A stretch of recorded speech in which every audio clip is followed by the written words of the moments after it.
Koh Noor story کی video میں ایک بار پھر سے خوش آمدید ناظرین۔ دنیا میں اوشن پائے جاتے ہیں اور ان میں سب سے بڑا اوشن پیسیفک اوشن کہلاتا ہے، جو کہ 165 ملین اسکوائر میٹر پر پھیلا ہوا ہے، اور اس پورے اوشن میں صرف چند آئی لینڈ ہیں جو کہ سمندر کے پانی کے آگے نقطہ برابر ہیں، اور ان میں زیادہ تر وہ آئی لینڈ ہیں جن پر آج تک کسی انسان نے قدم نہیں رکھا۔ اگر کوئی انسان غلطی سے چلا بھی جائے تو اسے ڈھونڈنا مشکل ہی نہیں، ناممکن ہے۔ لیکن ہم آج آپ کو ایک ایسے انسان کی کہانی سنائیں گے جو کہ اپنی ایک چھوٹی سی بوٹ پر اس اوشن میں گم ہو گیا تھا۔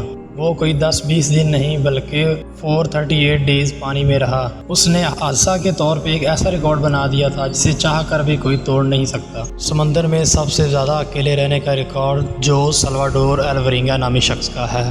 لیکن سوال یہ اٹھتا ہے کہ بنا پانی اور خوراک کے وہ 14 مہینے سمندر میں اکیلا زندہ کیسے رہا۔ یہ بات میکسیکو کے ایک چھوٹے سے گاؤں کوسٹا ایزل کی ہے جہاں وہ رہتا تھا۔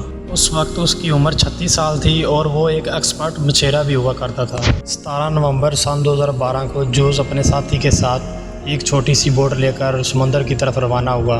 ان کا پلان سمندر میں صرف 30 گھنٹے گزارنا تھا، اس لیے انہوں نے زیادہ سامان بھی نہیں لیا۔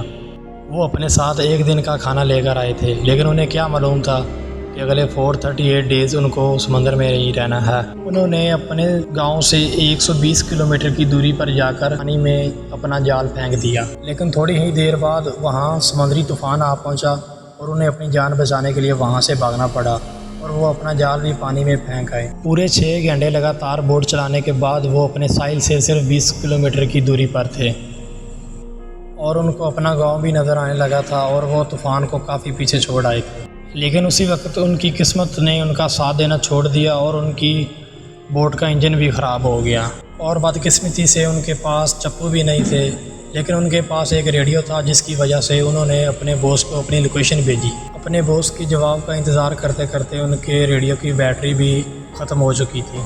ابھی وہ اسی غم میں ہی تھے کہ پھر سمندری طوفان میں آواز چلنے لگی اور وہ ان کی بوٹ کو پھر سمندر کی طرف لے گیا۔ ان کے باس نے ایک اسپیشل ٹیم بھی بنائی تھی، لیکن اب بہت دیر ہو چکی۔ ابھی اس حادثے کو 5 دن ہوئے تھے کہ تیز ہواؤں نے ان کی بوٹ کو ان کے گاؤں سے 450 کلومیٹر دور لے جا چکی۔ وہ سمندر کے اس حصے میں آ پہنچے تھے جہاں صرف ہر طرف نظر گھمانے سے پانی ہی پانی نظر آتا۔ ان کے پاس کھانا بھی ختم ہو چکا تھا، اس لیے انہوں نے وہ پرندے پکڑنا شروع کر دیے جو ان کی بوٹ پر آ کر بیٹھتے تھے، اور ساتھ میں انہوں نے ہاتھ سے مچھلیاں بھی پکڑنا شروع کر دیں اور ان سے گزارا کرنے لگے۔ سمندر کا پانی پینے سے انسان کی موت ہو سکتی ہے، اس لیے انہوں نے پلاسٹک کی بوتلیں اکٹھا کی اور ان میں بارشوں کا پانی جمع کرتے تھے اور وہ پیتے تھے۔ کافی دن تک جب بارش نہیں ہوتی تھی تو پھر وہ مچھلیوں کا خون پی کر گزارا کرتے تھے۔ آخر وہ وقت بھی آ گیا جب جوز کا دوست یہ سب کچھ برداشت نہیں کر سکا اور اس نے سمندر میں چھلانگ لگا کر خودکشی کر لی۔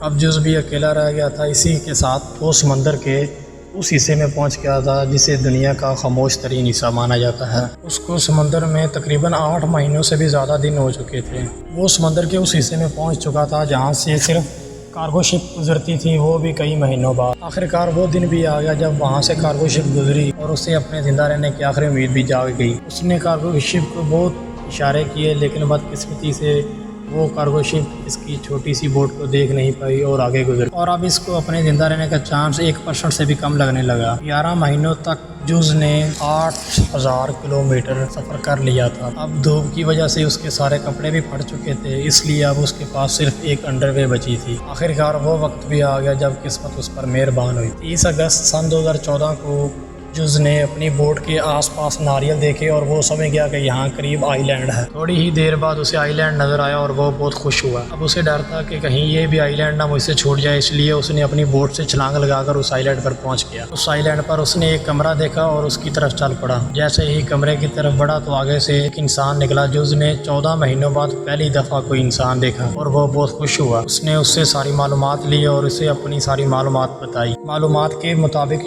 جوز اپنے گاؤں سے 11,000 کلومیٹر دور پہنچ چکا تھا اور اب اسے واپس بھیجا گیا اپنے گاؤں۔ جیسے ہی وہ واپس پہنچا تو کچھ دن بعد اسے ایک اور مصیبت نے پکڑ لیا۔ اس نے ایک کتاب لکھی تھی 438 ڈیز کے نیم سے، جس کی وجہ سے اس پر اس کے دوست کو قتل کرنے کا کیس پڑ گیا اور اسے جیل میں بھیج دیا گیا۔ امید ہے کہ آپ کو یہ ویڈیو بہت اچھی لگی ہوگی، اور اس طرح کی اور بھی مزید ویڈیو دیکھنے کے لیے میری YouTube چینل کو سبسکرائب کریں۔